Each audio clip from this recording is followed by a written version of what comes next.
Ai có câu hỏi không ạ? Không biết là các đạo hữu Sydney hôm nay tập trung ở một địa điểm thì chắc là có nhiều cuộc thảo luận trong mấy ngày vừa qua. Không biết là có câu hỏi nào không ạ, chị Đăng Khánh, chị Ái Linh?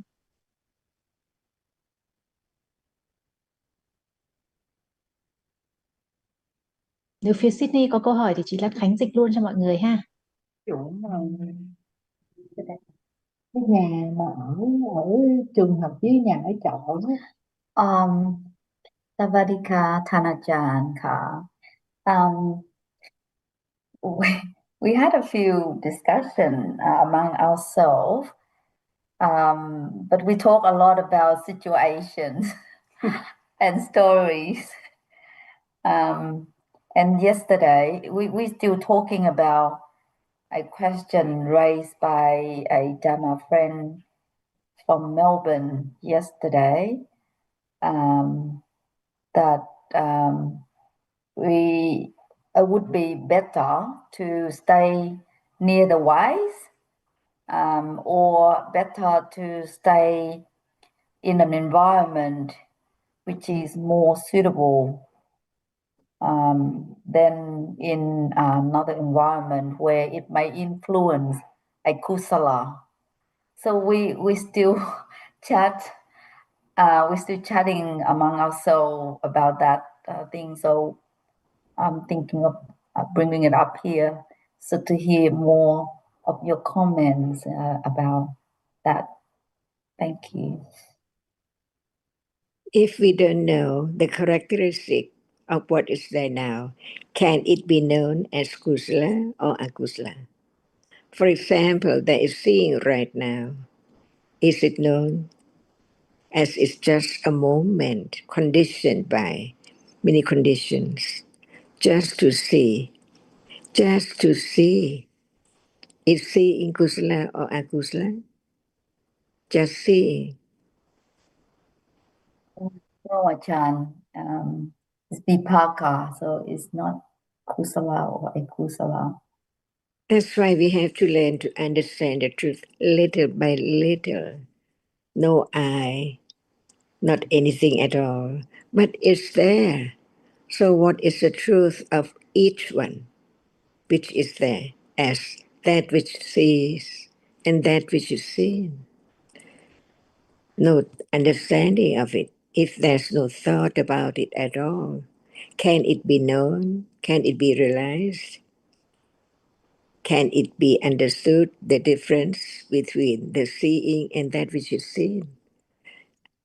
Otherwise, how can it be known as kusala or akusala? For example, that which is seen, is it kusala or akusala? If we don't understand, the kusala and akusala is only the reality which experiences the object.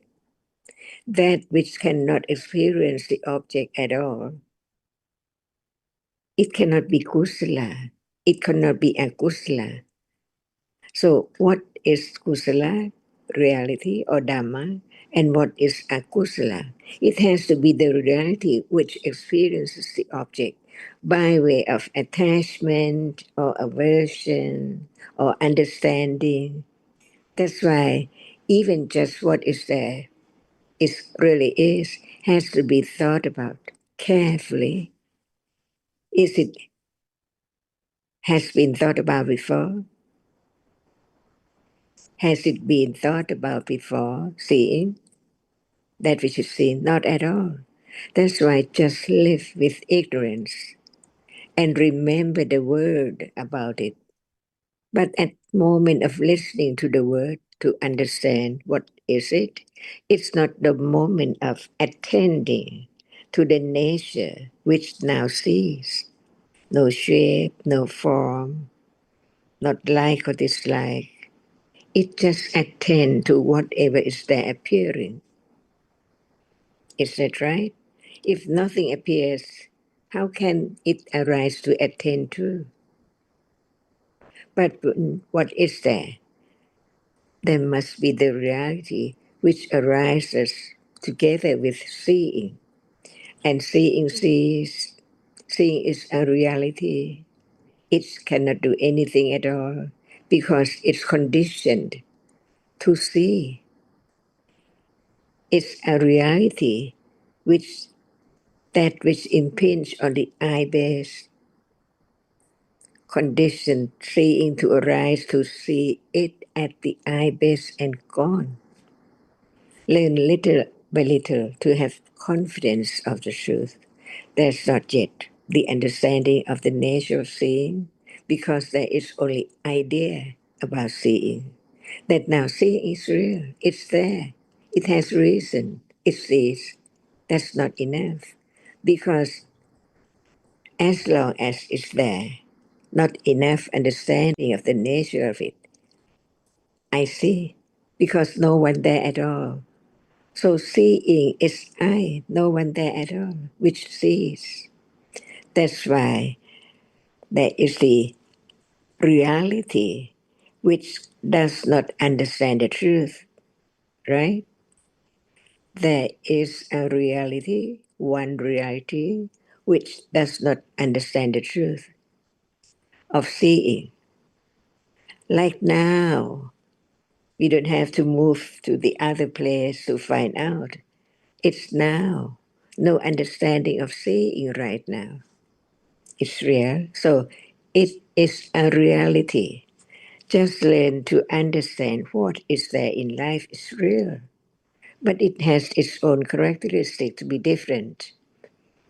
They are different by its nature, that which arises and experiences like seeing, hearing, thinking, liking.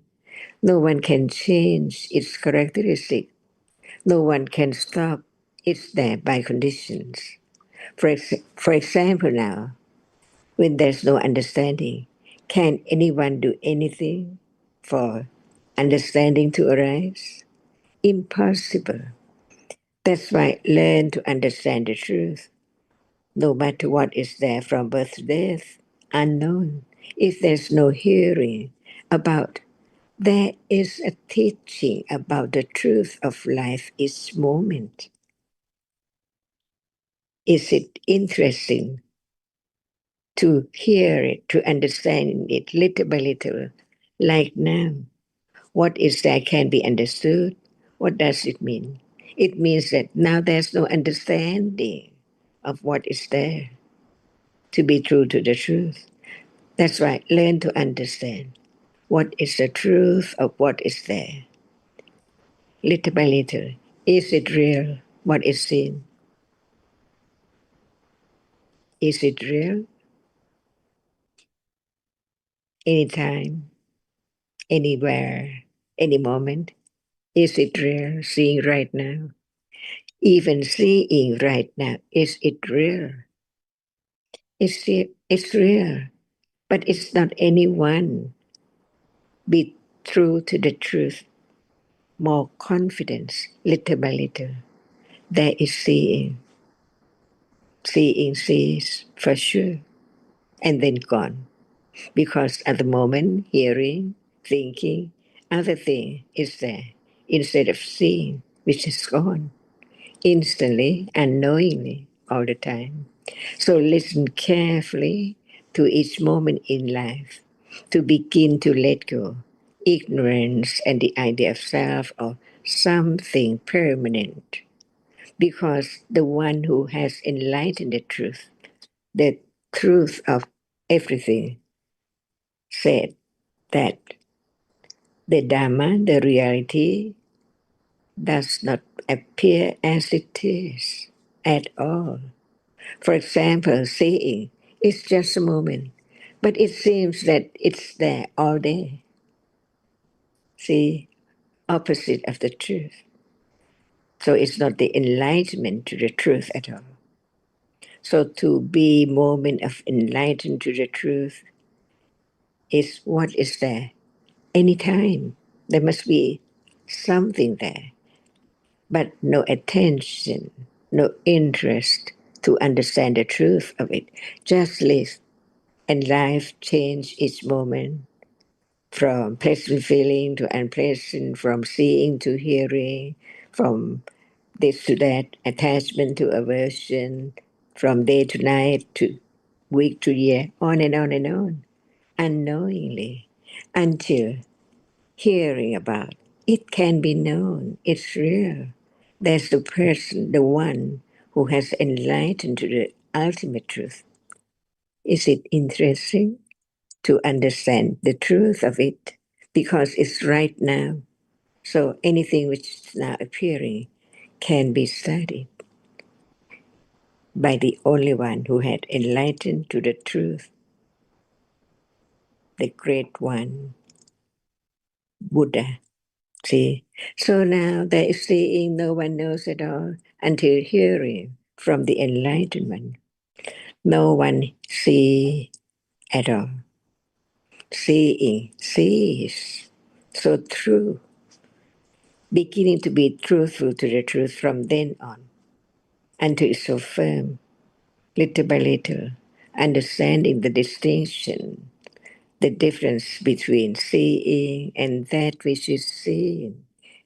They cannot be the same. Seeing cannot be that which is seen, and that which is seen cannot see. So, who are there, or who is there? None at all. Only seeing and that which is seen in a moment and gone, never to return, never to arise again. The truth is the truth, and that is the momentary death. What is dead cannot arise again at all.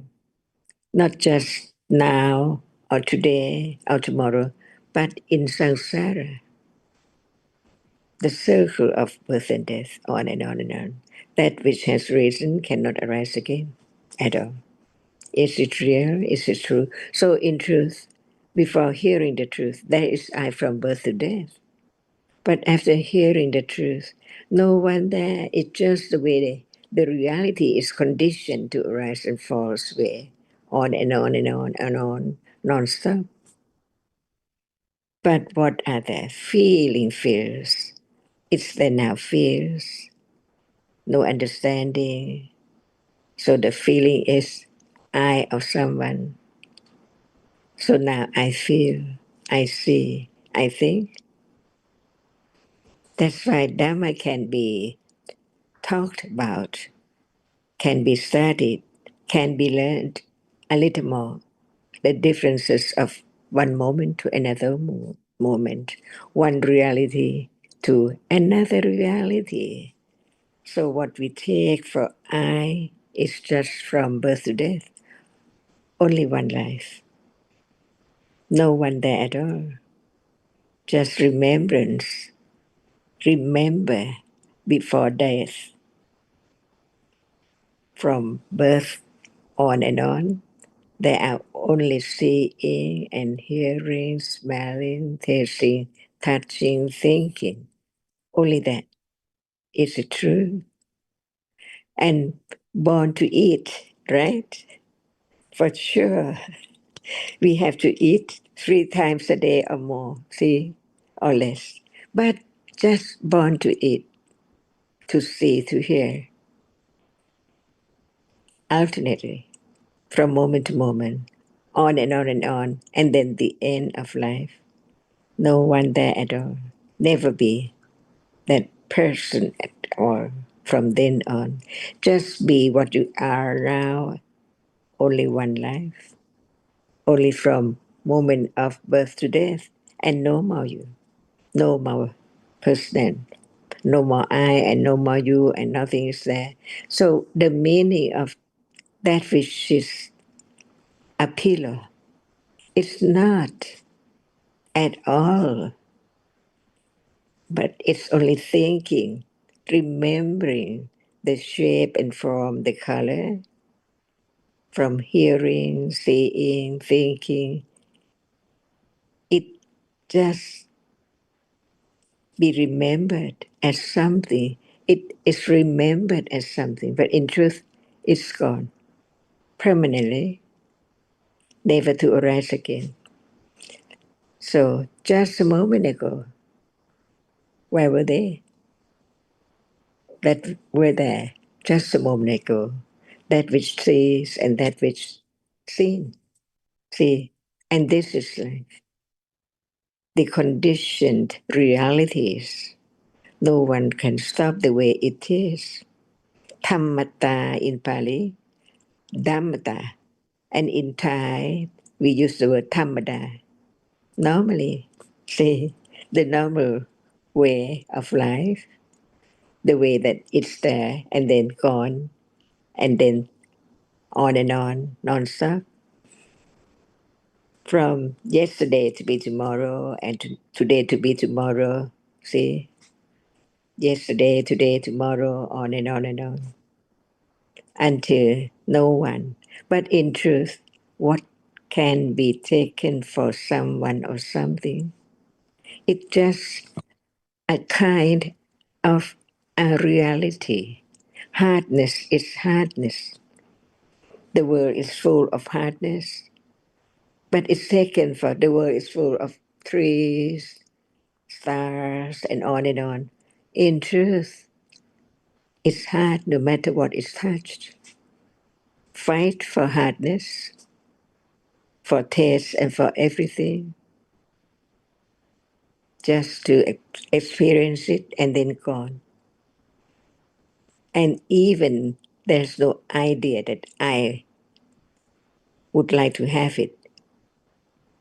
I wouldn't like to have it. It's there by conditions. See, is it true? Ignorance, no understanding of the truth, conditioned attachment to that, cling to it unknowingly. Is there something there? Is there something there? In truth, nothing there. It's gone unknowingly. That's why learn to understand the truth of Dhamma, not anyone at all. Where were you last life? Not at all. Different person, not this one. So to be this person only in this life. And the next one is conditioned by what were there now, from moment to moment, included the reality a reason long time ago accumulated. That's why what is there is not known. No matter it's wholesome or unwholesome, we understand it by the word wholesome and wholesome. But what is it? What is its characteristic? What is its nature? Can that we just see be wholesome? Learn little by little to understand the differences between each reality. That's all. Anytime it added a little more confidence of the truth of Dhamma, gradually wearing away, so very secretly, very subtly, each moment of understanding the truth. And that is the only way to understand the truth of it, that is so very subtle because it's conditioned to arise and gone instantly, unknowingly all the time. So how long will I be I this life? Not I at all from birth, but it's taken for I from birth to death and no more.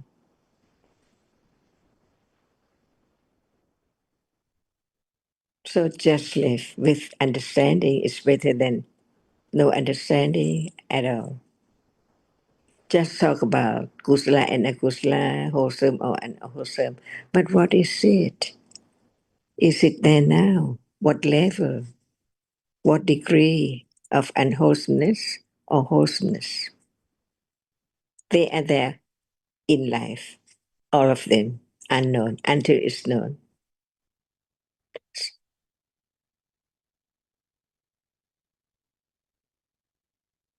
Thank you so much, Ajahn. So once again, we are reminded with And we, realities. Yes, yes, please, we Bill. can talk about anything to have a little more understanding because it's so deep and so subtle.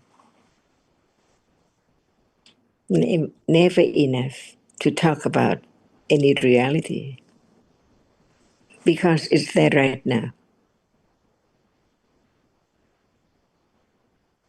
How much ignorance, taking it for something from birth to death, if there's no hearing, considering about the nature of what is there right now.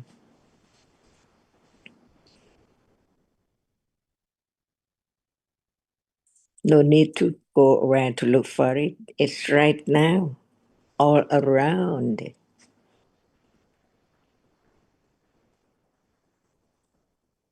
Yes, Ajahn. So when we're thinking about living here or there is better, it's still story about I and and things that are lasting. So I get the message, Ajahn. We keep forgetting though, but thank you so much for the reminder. Hello, And Leanne. Hi, John. Leanne, I think I recognize your friend there. I think she joined the discussions in Vietnam, and there's another one too.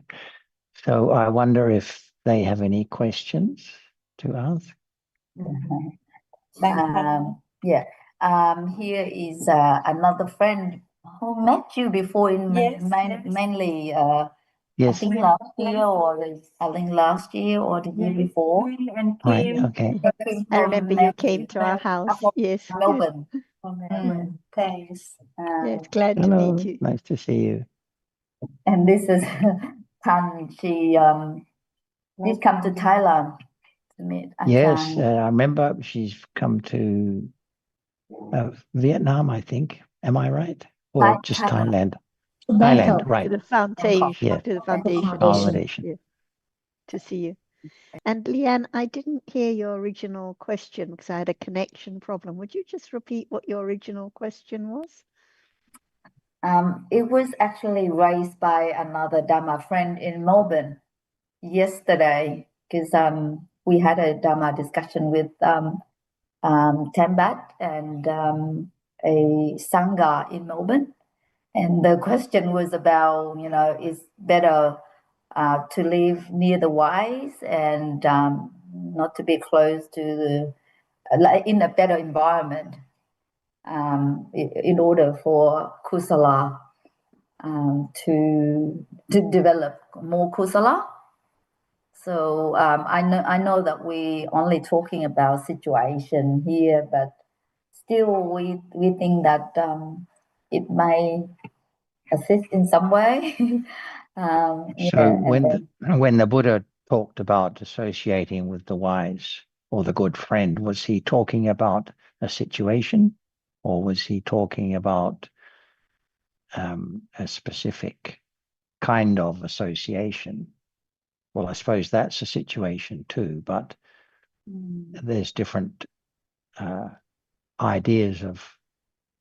You referred to a better environment. A better environment suggests not just a temporary situation, but, a place of living and everything like that. So I don't think the Buddha, for example, he didn't recommend that people should live together in communities of, with others who are interested in the Dhamma. He didn't suggest that people should change their environment in order to pursue their interest in studying the Dhamma. And so I think from that we can take it that the kind of situation that is referred to when the Buddha spoke about associating with the wise and hearing the true Dhamma was just a temporary and happenstance. That is to say, happened by chance or by conditions, but not a deliberately arranged kind of association. That friend from Melbourne also mentioned, an example. For example, a person who moved to near the market, and her children started talking about, things in the market. And when she moved to near the school, then they started, a bit showing more manner. So that's the example given. Yeah, that's why we talk about that. So the Buddha talked about associating with the wise at the moment of understanding. The wisest of all is the Buddha. So the moment of understanding, no matter in the marketplace or in the schoolyard with all the children, at moments of understanding, there is association with the wise. Or one can live in a very beautiful community of kind, understanding people, but no understanding, no association with the wise. So it depends on the citta and the understanding of the truth at this moment, no matter where one is. You'll remember the story about Migajala, and how when living in the forest without any understanding, no living alone, no associating with the wise. But if one is in the marketplace without following Loba as usual and with understanding, then there is the living alone, associating with the wise. But if one is in the quiet forest just following Loba, where is the association with the wise? So it comes back to the citta at this very moment, not the circumstances or the situation. I remember last week, Sister Tan, I think it was, talked about being trapped in a story, thinking of this or that situation. One can be living in Melbourne or Vietnam or anyone, but just trapped in a story, thinking another place, another time, another situation, another family environment would be better. No understanding of reality right now. Like Ganga has for company little tiger who's running around and creating mischief.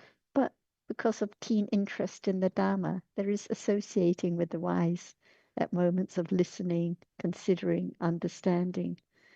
So understanding leads to less concern about place or time or situation or thinking of somewhere else, because there is the appreciation that life is at this moment.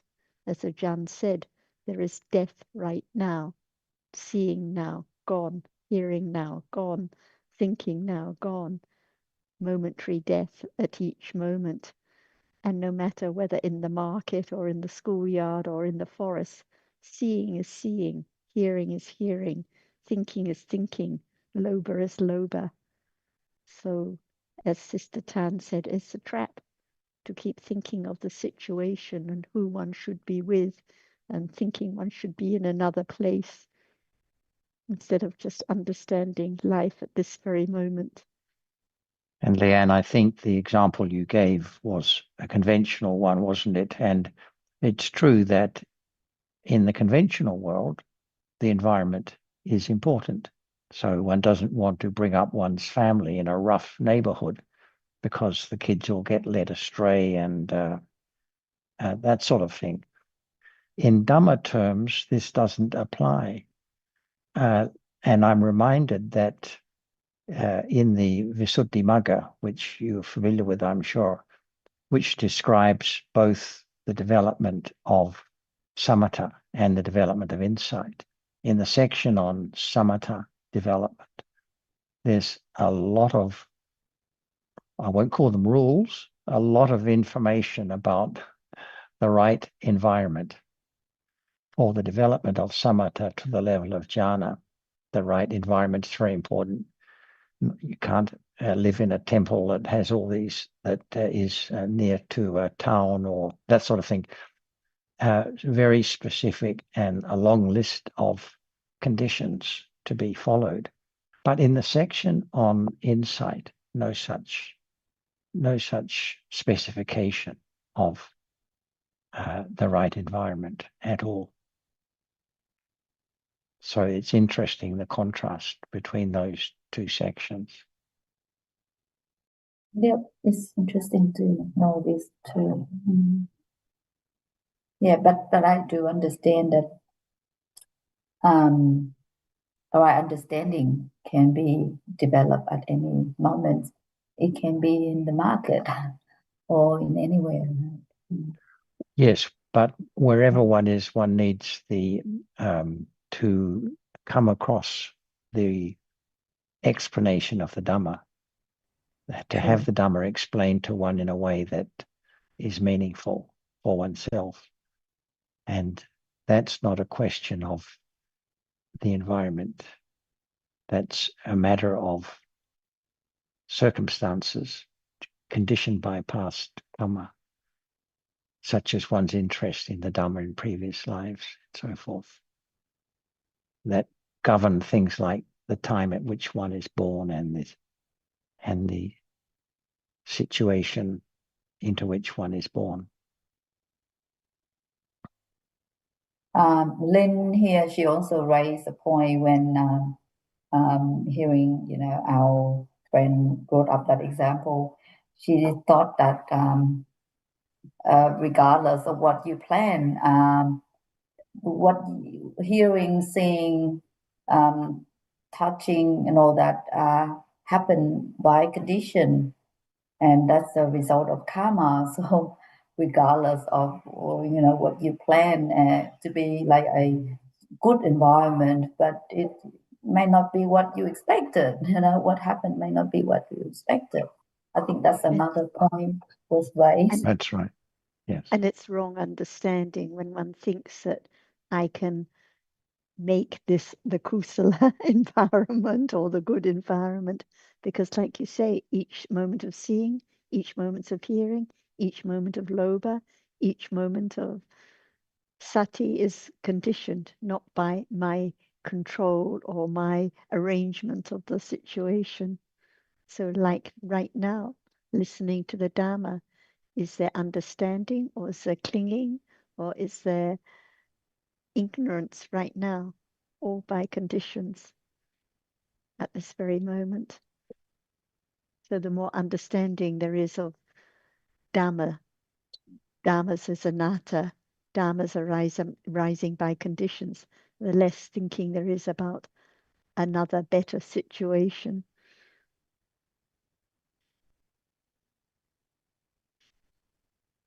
Yes, it's much clearer, isn't it?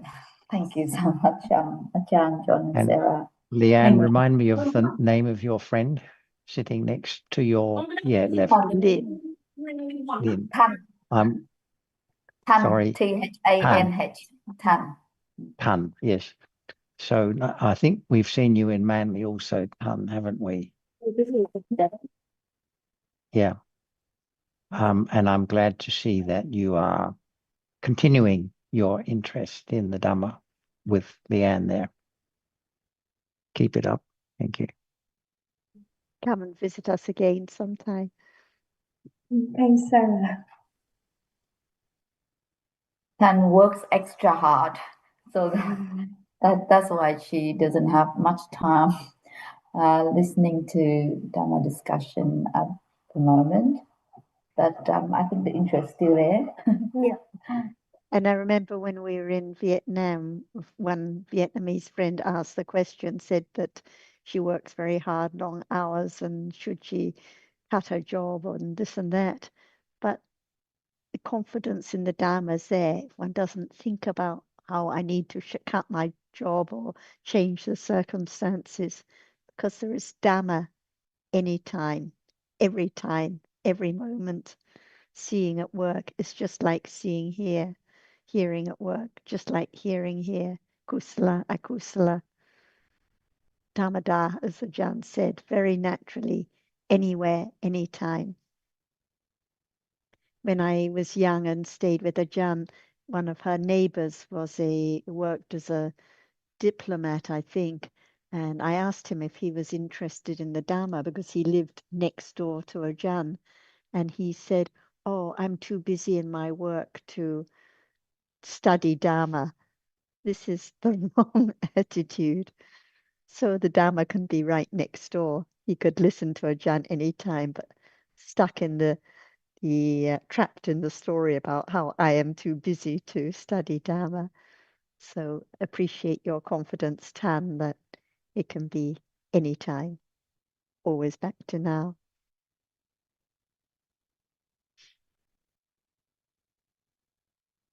Thank you. Thank you. Dạ, không biết là phía đầu Sydney có câu hỏi nào nữa không? Còn con cũng thấy cô Thanh đã bật camera, không biết là cô Thanh có ý định đặt câu hỏi không ạ? Cô Trúc Thanh ạ.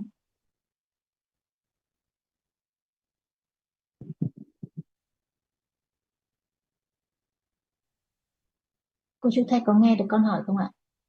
Cô có ý định đặt câu hỏi không ạ? Nếu mà không thì cô chỉ cần lắc đầu cho con biết thôi ạ.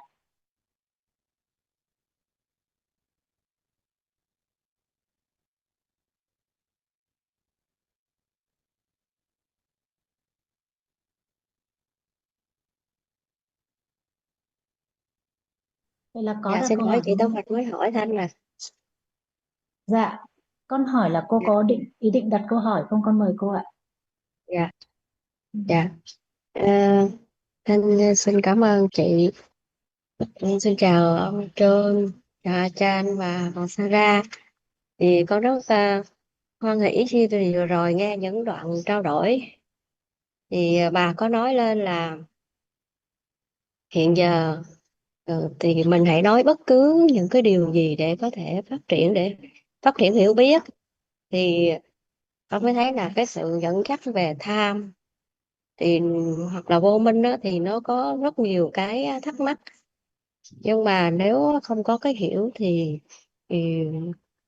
thì mình sẽ rơi vào cái tìm hiểu ngôn từ. Thì bà hay nói là nếu mà hiểu về khoảnh khắc này á thì sẽ là hiểu về tất cả mọi thứ, giải đáp hết mọi thắc mắc. Vậy thì con muốn biết thêm về cái tầm quan trọng về cái khoảnh khắc hiện giờ. I think the sisters say that based on what you said, that the most important is to understand what is now at this very moment. So this is something she would like to further explore. So this moment and understanding this moment, not the word, but the reality. Please explain. Thank you. This is the point. This is the point of studying the Dhamma. It's about now, not about whether I'm living as a nun or living in this country or that country. It's about now, understanding the Dhamma now, not the word, but the reality, in order to understand directly what appears at this very moment. So we know in theory there's seeing now and it's gone instantly, thinking and gone instantly. But what appears right now? Is it confusion or doubt or hearing or hardness? What exactly appears now? So the understanding has to get closer and closer to the reality, which is here and now, to be known now, but without listening and considering carefully.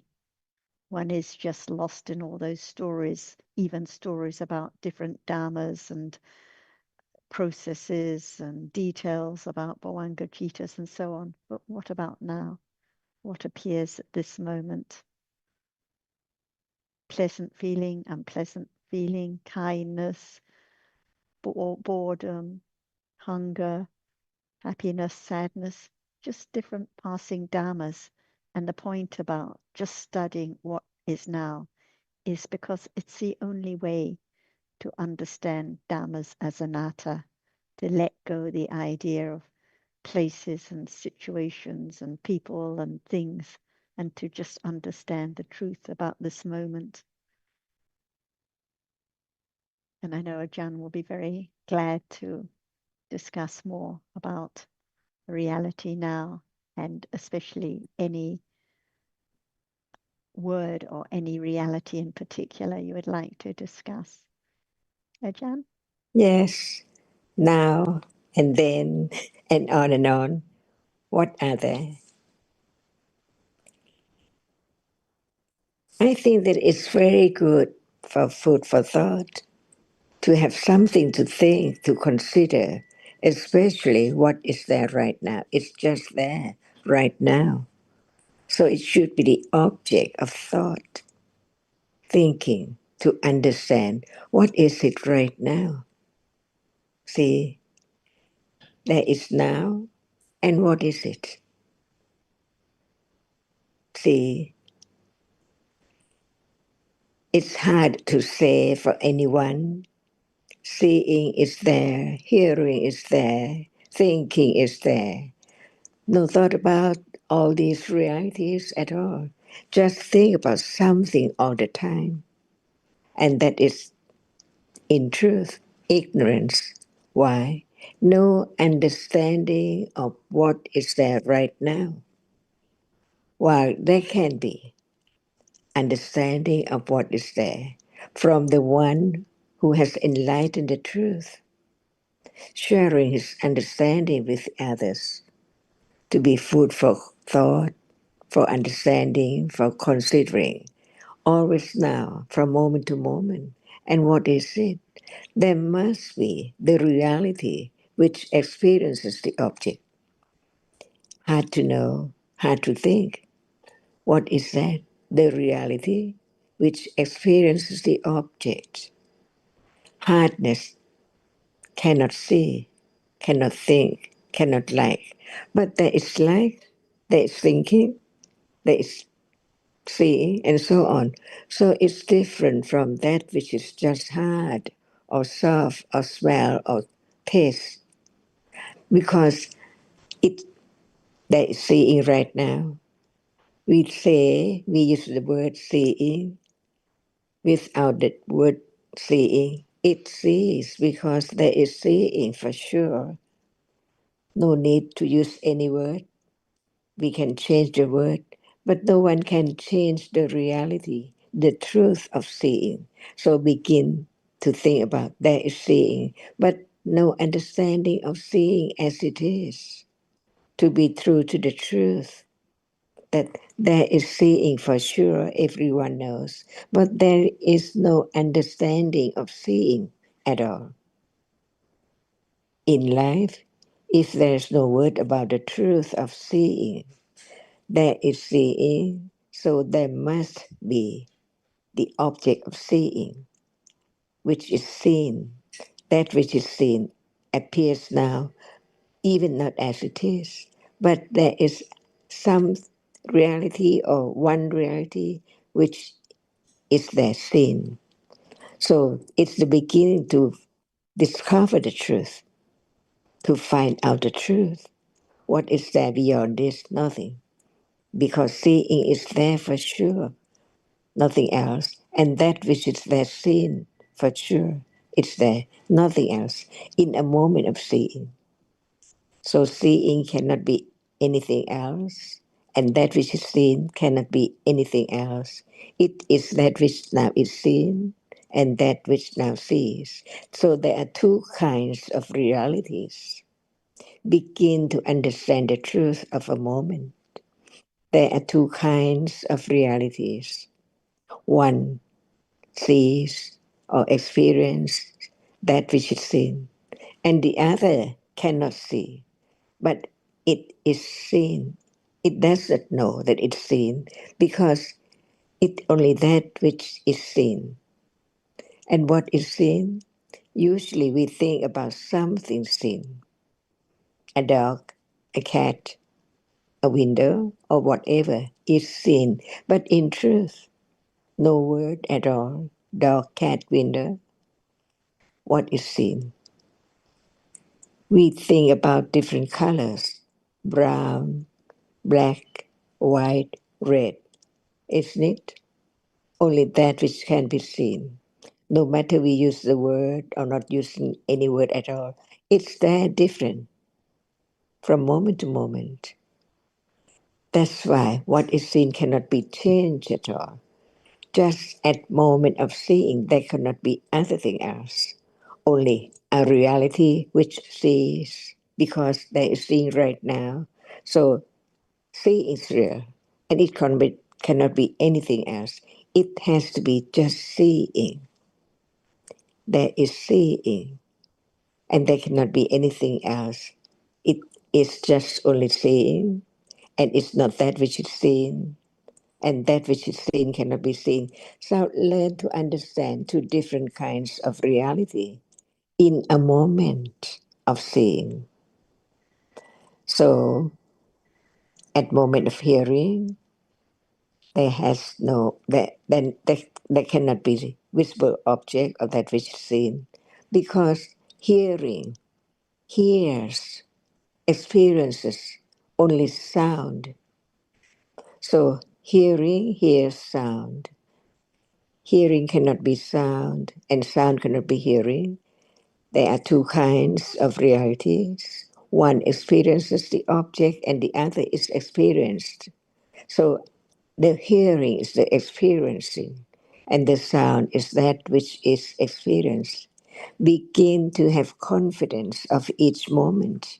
There must be a reality which experiences that which is experienced, an object, different moment, different reality. For example, seeing experiences, hearing experiences, different conditions, different moments. That's why seeing cannot be hearing. Not the word, but the truth. It arises to see by conditions. It arises to hear by conditions. So no matter in what world, what we take for world, must be that which experience the object and that which is experienced for sure. No one there at all. Learn to have confidence of the ultimate truth of each moment. That's why it can be a little more firmer and firmer confidence of the truth, no matter when there is seeing, sometimes hearing, sometimes smelling, sometimes tasting, sometimes touching, and sometimes thinking. In brief, see, because the object which is seen is quite different. That's why it conditions different shape and form after the seeing arises and falls away, on and on and on. Condition just the different colors together as shape and form of something taken for a shoe, a hand, a nail. See, what is that is something, because never understanding this very rapidity of that which arises and falls away in split seconds. Unbelievable how quickly it is. For instance, close one's eyes, nothing appears, but just open the eyes. Everything is there at once instantly. How come? That's why each moment is so very, very, very short, so very, very quick, just arise and falls away. Is it true? So the truth is hidden. No thought about the moment of seeing and that which is seen as just a reality, never be changed at all by conditions to see, by conditions to arise to hear. Without seeing, can there be any world? Without the reality which experiences the object, there can never be anything appearing at all, no world at all. But there are so many things seen, but in truth, not many things, but different moments of experiences, different objects, by conditions. Is it true? Where am I? No one sees. A reality is conditioned to experience that which appears now, that which is seen. Beginning to learn to understand the truth. What is the reality, the nature of that which is seen? Not anyone, not anything, only different, what we say, color. By conditions, see, Whatever arises is conditioned by so many different conditions from moment to moment, from one to one. Never be the same. Is it true? And the truth is hidden for how long?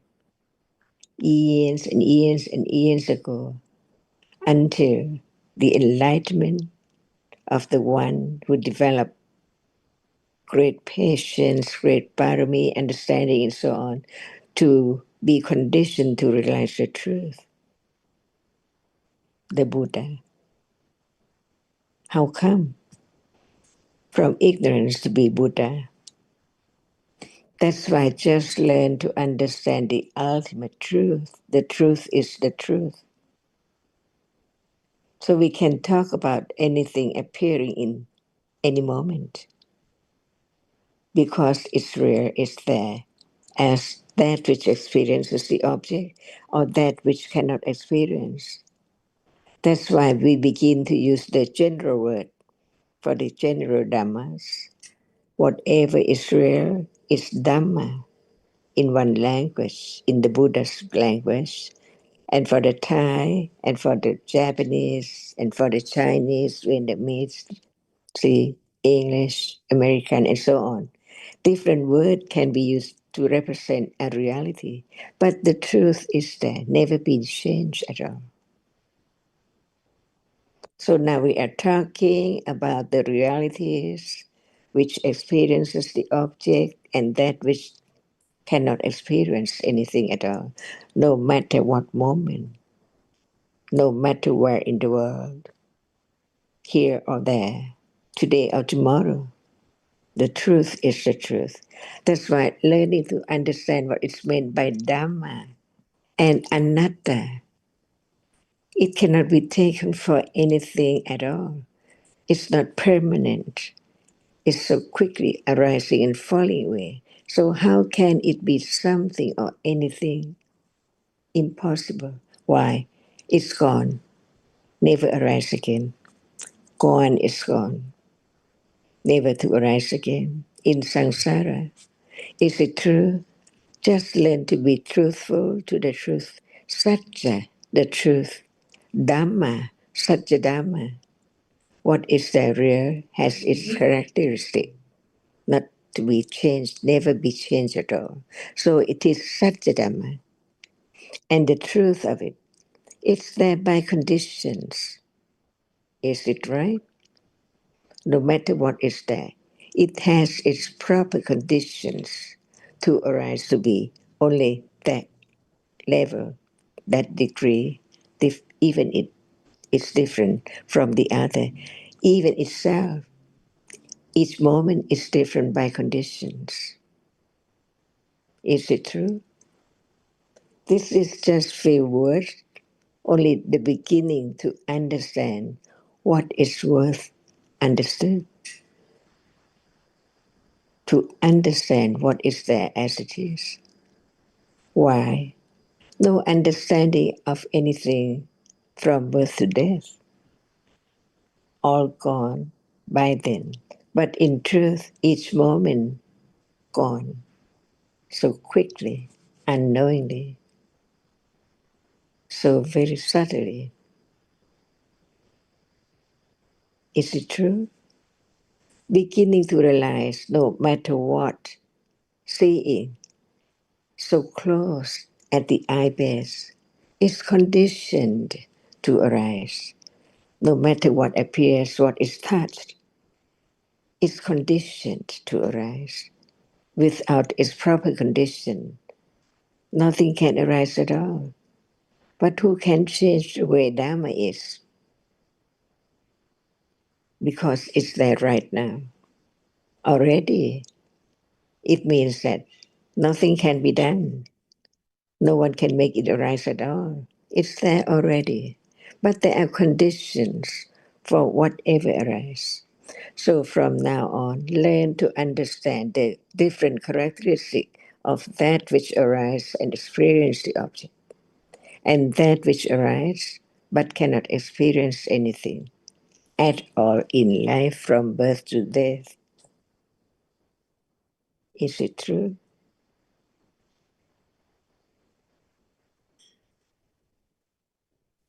So much to learn to understand the truth, and it is now to begin. If there's no understanding of this moment, there is a reality which experiences the object, and the reality which is experienced. That's all. From birth to life. So, what is birth? What is life? What is there after birth and before death? All are dhammas. Thank you, Achan. And I think our Sydney friends also has another question. Liam, go ahead.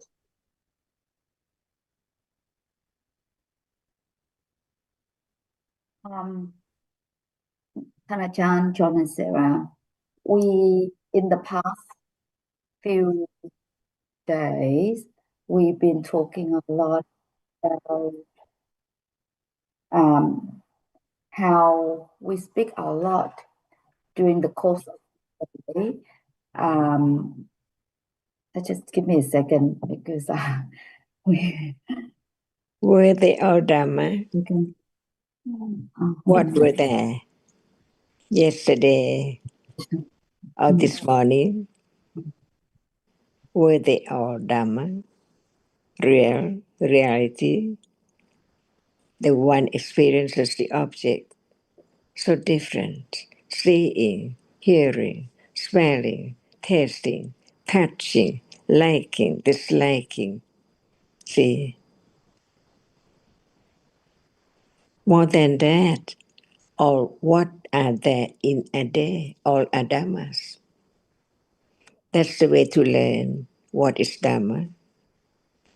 And there are only dhammas, no one at all. And each dhamma which has a reason falls away instantly, never to arise again. So learn to understand the truth as in truth. All are dhammas. If we don't name it as Sujin or Kunsara or Kun Jonathan, all are dhammas. Is it true? So no matter what, each of the truth is Dhamma. We can talk about yesterday, the Dhammas yesterday. We can talk about today, Dhamma of today, and tomorrow, Dhamma again. Seeing is seeing, today, yesterday, tomorrow, never change. All are Dhammas, but we give the name for each one. Seeing, not hearing, not smelling, not tasting. Achan, I think sorry, I was a technical issue and I could not complete my sentence. We talk a lot about how during the course of the day, we speak about many unnecessary things. Besides what is required for everyday communication and like studying the truth, we talk about a lot of nonsense stuff and it's like not useful stuff. And we want to know the level of harm of those unnecessary, sort of chit chat or joke. Yeah, we want to understand a bit more about this. Thank you. Okay, are those moments real? Yes, Achan. What are they? Each moment. Thinking about many different things and then thinking condition for speech. So there's So, a type of sound, there's rupa. Yeah, that's how I know. Thanks. so there is so many moments of thinking, much more than seeing, hearing, smelling, tasting, touching. Is that right?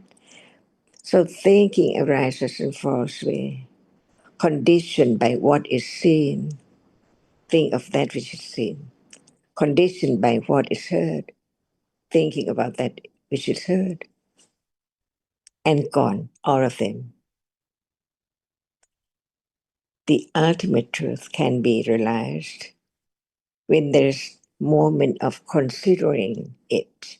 Attend to just one characteristic to really understand that it cannot be anyone, because as soon as it is the moment of beginning to attend to the characteristic, when right understanding is sharp, it's gone. Whatever arises is gone, and the next one instantly arise. Is that true? Only Dhamma and Rupa. We use the word Nama Dhamma for the Dhamma which experiences the object, and the Rupa Dhamma, the Dhamma which cannot experience the object. So, what is not Nama and Rupa? Either one. No one. And No one. Leanne, I think, sorry, Ajahn. Please. Good. Thank you, Ajahn. Leanne, I think it can be said that most of the speech in a day is agusala. And the reason it's agusala is that the accumulations for gusala are not strong compared to the accumulations for agusala. So most of the speech in a day is probably frivolous, as you said. And this means that it's not beneficial, it's harmful. Because unless it's gusala, then it's harmful to oneself and to others. But you asked about the level of harmfulness, I think. But who can say? Because that will depend very much on the individual. Because one person can engage in frivolous speech with strong agusala, and another may engage in the same frivolous speech but with agusala that's not particularly strong at all.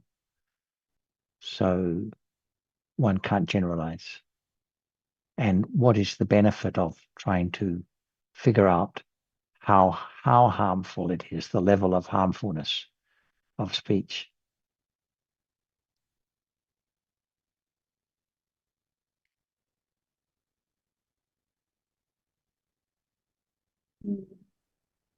Yeah, it makes sense. Thanks, John.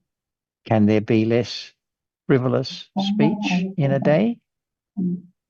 Is there a way for there to be less frivolous speech in a day?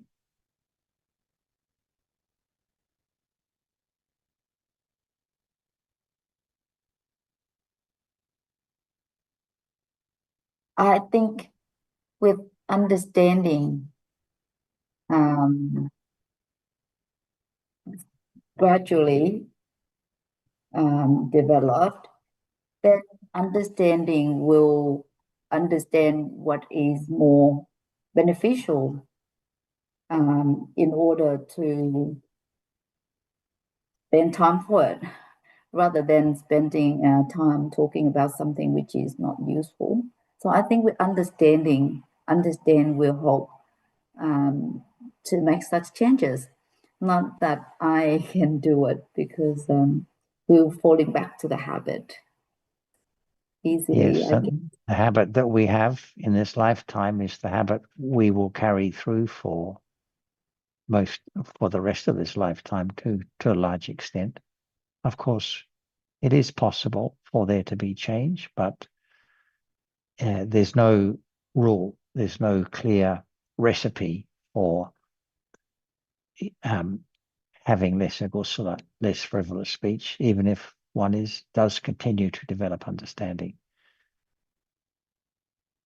But it doesn't matter in terms of the development of understanding. It doesn't matter whether the speech is kusala or agosala, or if agosala, how harmful. That's the important point. The main point, as Ajahn was stressing, is that all dhammas, it's all anatta.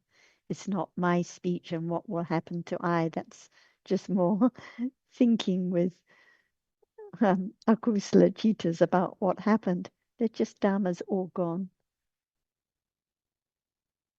Sama loba is ordinary common loba, not visama loba, which is hurting the other deliberately through speech or deeds.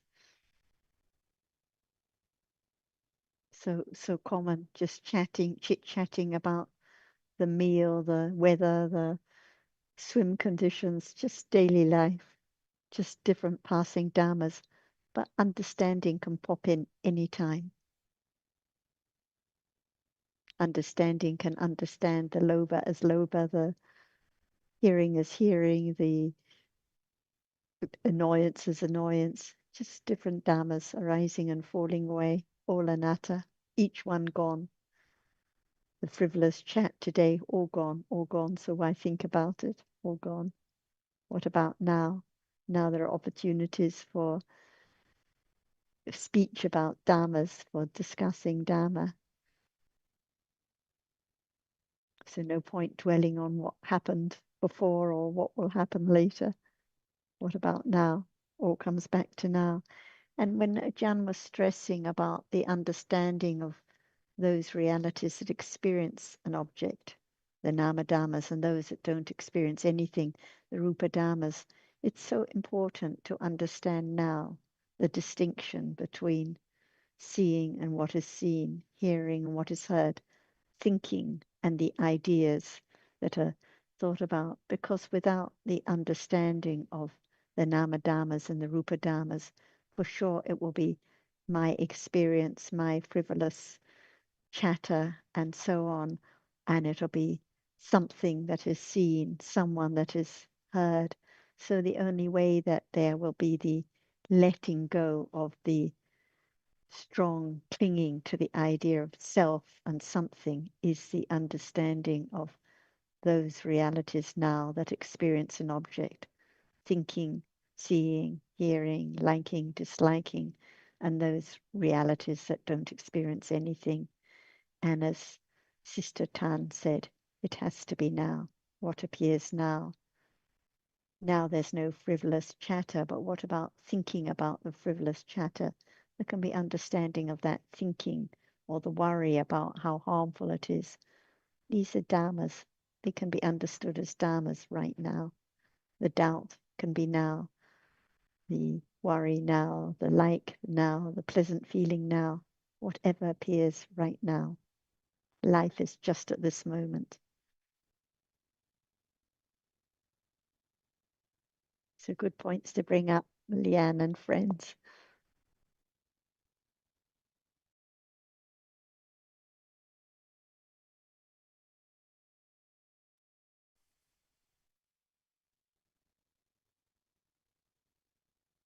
Thank you, John, Sarah.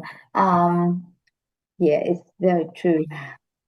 I realized when you pointed out, definitely when we was talking about the issue I've just brought up, the, straight away then there's the idea of I in there and my, I don't want to, or my friend, like talk about thing that is not useful. So it's a long story, and there's the idea of I and All other clinging to people are I really and me and they and our frivolous chatter and their there. frivolous chatter.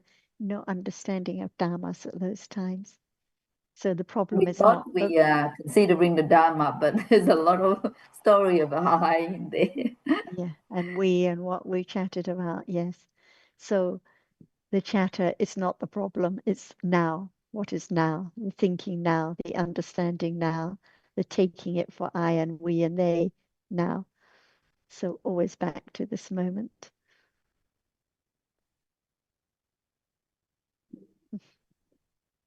is so, even when we're chatting about Dharma, so quickly led off track thinking about this situation or story about people and things, even under the umbrella of Dharma chat, and forgetting about now. And because only the Arhata has eradicated previous chat, so what about us? Cannot be different, cannot be other ways. And clinging to being the pure one, the one that has no frivolous chat, no lobha. It's just accumulating more lobha, long, strong clinging to I being a certain way, not getting angry, not having attachment, not having frivolous chatter, just more and more clinging, not understanding of Dharma at those moments, not letting go of the baggage of I. And talking about frivolous talk, I was thinking about a special note about people who work. I read in a book by a Vietnamese monk, and it says that certain work like telling jokes. And in one of the texts, it says that it leads to be reborn, the rebirth in the lower realms. And then it says that not because of the telling joke itself, but it is because of the belief that is kusala. Do you know about that reference? Do you have any comment? As I mentioned to Leanne a moment ago, because she talked about the level of harm. So I don't know if you're familiar with the terms sama and visama lobha. So just the joking and frivolous chatting and so on that is not intended to hurt anyone. It's not speech that is harmful to the other. It's not action like killing or stealing that is deliberately harmful to the other. So it's just common, ordinary lobha. When it's so strong, visama lobha, that it leads to harmful speech and deeds that hurts the other, that harms the other, then it is of the degree that it can bring results by way of, yes, birth or other kinds of vipaka in future lives or in this life. So just the kind of chatter that Leanne was talking about is just ordinary common lobha and telling jokes at work. It's not meant to cause harm to the others. So I don't know the exact reference that they were referring to. But for us, if we tell jokes to our friends and have frivolous chatter, it's a kusala, it's lobha, and lobha accumulates. But it's not of the degree that can bring results. Otherwise, there would be harmful results being brought all the time when we speak or open our mouths. And sometimes we can chat to others about ordinary daily topics because that is their interest. Like if I'm with swimmer friends, they don't want to hear about Dharma. So I may ask them about how their swim was or what they saw or what they enjoyed, because there can also be consideration and kusala at those moments too, thinking of what the other is interested in and would like to talk about. Of course, most of the time it's akusala, but there can be kindness and consideration when chatting about daily topics. And it reminds me of the story about one time when we were in Sri Lanka and Ajahn was talking to the lady we were staying with. We were in the botanic gardens and they were talking about all the flowers and the gardens and the trees. And Nina got very distressed. Why aren't they talking about Dhamma? And afterwards Ajahn said, because this is the interest of the lady.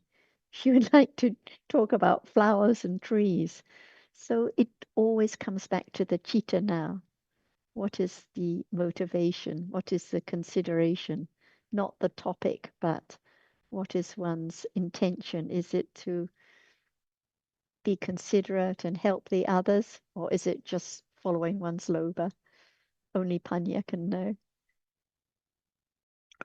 Yes, and I'm not familiar with the text that you referred to, Tambak, but I think the situation being described is one of encouraging agusala in other people in the belief that it's encouraging gusala.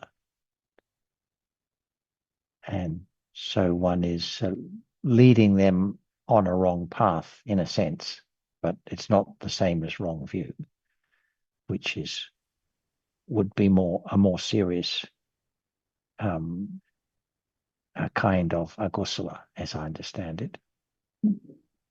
But I'm a little bit surprised to hear that it would condition rebirth in a lower realm, but that would be, I think, a more extreme example. Yeah, I It think it's it like, would have to be a more extreme form of that conduct, rather. yeah, even like being reborn in one of the oh, I don't remember the name, but the hell where the laughing hell or something like that. And yeah, I think your comments are all very helpful. And I want to, because frivolous talk is also one of the 10 akusala kamapata.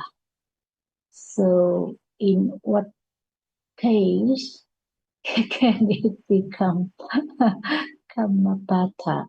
So that is the One would question. have to, I mean, the name is the same, but it doesn't mean the meaning is the same. Frivolous talk, the akusala gamapata has a certain definition which one would have to look at, but doesn't mean. But when we use the term frivolous talk conventionally, it's just talk about nothing in particular. So it doesn't have to fall into that category. It would only be kamapata when it causes the harm to others, the deliberate harm to others. So for the Sotapanna, the frivolous talk of the degree that can condition rebirth in a hell realm is gone. It's eradicated. So it's just chit chat, like Liang was discussing about. So it can only bring the harmful results when it is of that particular degree of causing harm to others, just like common annoyance and anger in daily life. But if it's the anger that leads to hurting or killing someone, that is the anger that can bring results. So it's similar. But perhaps Ajahn would like to add more comments on any of these topics about frivolous chat.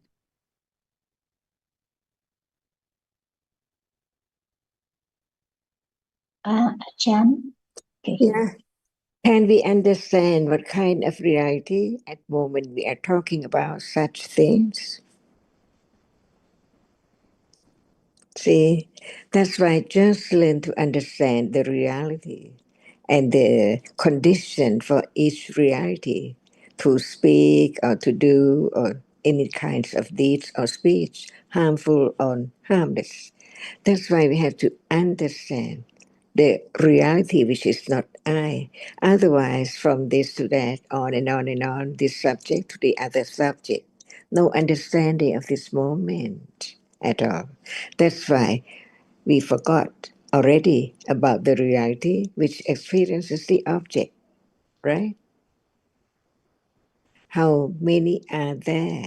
See, no matter there are so many different kinds, but what category, what kind, what degree, and so on. That's why when we talk about the reality which experiences the object, what are they? Some example, please.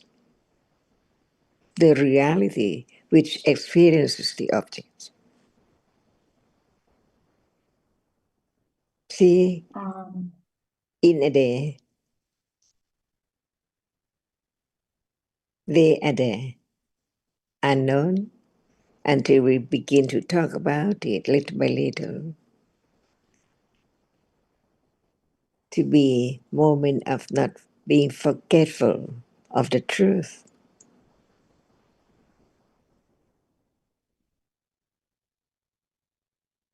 See, whatever is real, each moment is Dhamma. So what are they? They are different, so there are different words for different ones. What are the realities which experience the object? Not anyone, it's just that particular reality conditioned to arise and fallen away, never to arise again. Even now, this moment, what is there gone, never to arise again. That is the moment which is not permanent. So very short, but it's real. And what are there as realities in that very moment? See, this is the way to learn Dhamma, to study Dhamma, because Dhamma is right now from head to toe, again, not far away at all.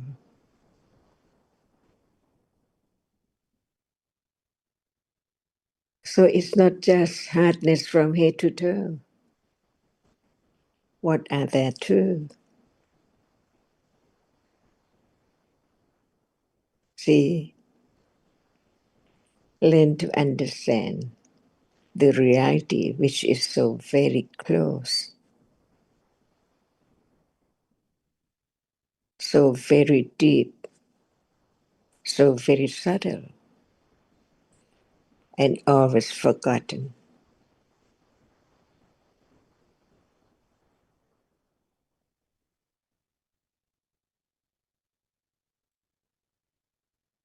So what are there? Which are the reality which experiences the object? There's a seeing, thinking, hearing right now. See, Like and dislike. that's why we can classify them to understand what is the chief of experiencing the object in a moment. There is feeling, there is memory, feeling towards that which appears as the object, remember it, attend to it, and so on. But without seeing, can there be other reality like feeling or remembering the object? Because in a moment of experiencing an object, there are not just one reality which experience the object. That's why without the citta, the chief of experiencing the object so clear, there cannot be memory or feeling towards it. Different degree of feeling, pleasant or unpleasant. And remembering or marking the object is together with that which sees, hears, and experiences the object. That's why we begin to classify even the Nama-Dhamma into two kinds. The chief one, only one, is the citta, the reality which experiences the object clearly, clearly its function, no matter it's pale or it's dark or it's what, yellow or brown, not in word, but no matter what light or dim or dark, what is seen. It experiences the object so clear as it is. Even when someone asks, "Do you see clearly?" and the answer is not clear, how come to know that it's not clear? Because at that moment it experiences the object so clearly to know that it's not as clear as before. And so on, see? That's why learn to understand that even the reality which arises and experience the object, they arise together, they condition each other by different conditions to experience the same object by different function, different characteristic. In order to understand a little more, nothing can be taken for I or something at all. They just arise by conditions and fall away instantly, so very quickly, unknown, each moment now from birth to death. That's why learning to understand the differences even between the reality which experiences, that they are different, the reality which arises to experience the object so clear is only one reality.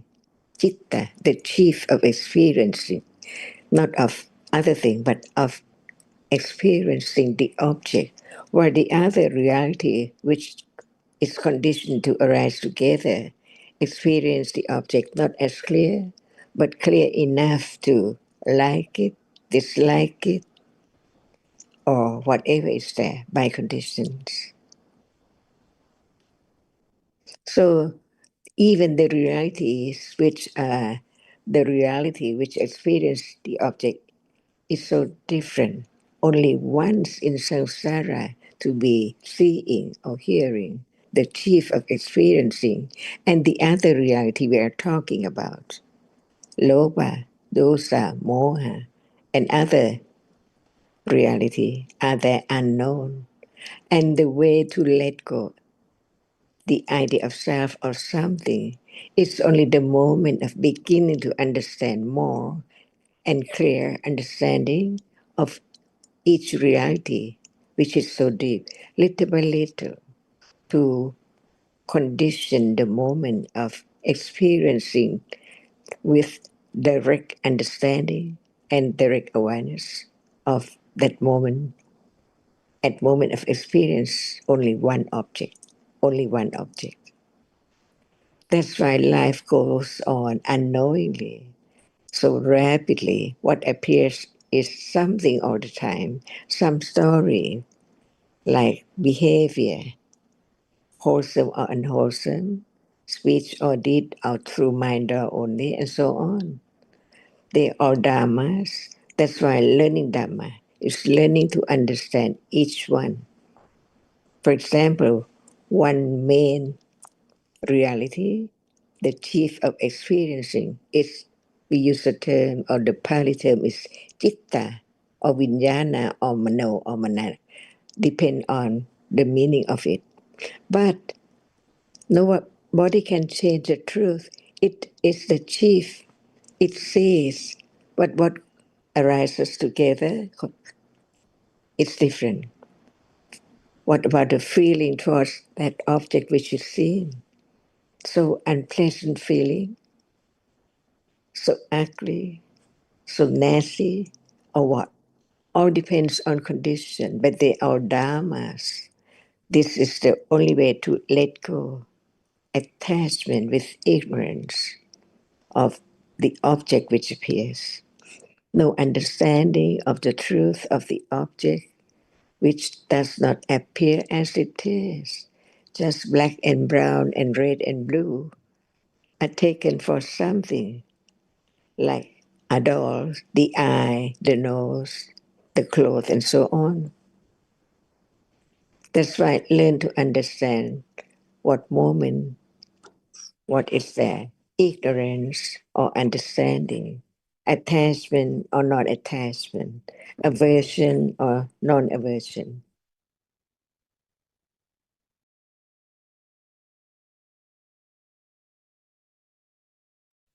That's why it's time now to begin to understand a little more. of what is there as it is. The chief of experiencing is a reality which experiences the object clearly, only that. And the other reality which also experiences the same moment of the citta, but it does not perform the function of experience the object clearly, but it marks and remember what is there which is seen, and remember it. So remembering is a reality which experiences the object by its characteristic, its function, just to remember only. Only. It cannot feel, it cannot like, it cannot dislike. The more understanding of the difference between realities, the nama and the rupa, letting go, wrong understanding, taking it for something instantly, to begin to condition moment of attending to the characteristic which appears with a little more understanding of the truth of the differences between the object and the reality which experiences it right now or any time. If it's not yet that moment, how can there be clear comprehension of the truth of that which is the chief of experiencing? It does not perform any other function. And the other reality which experience the object arise together, performing its function different from just experience the object clearly.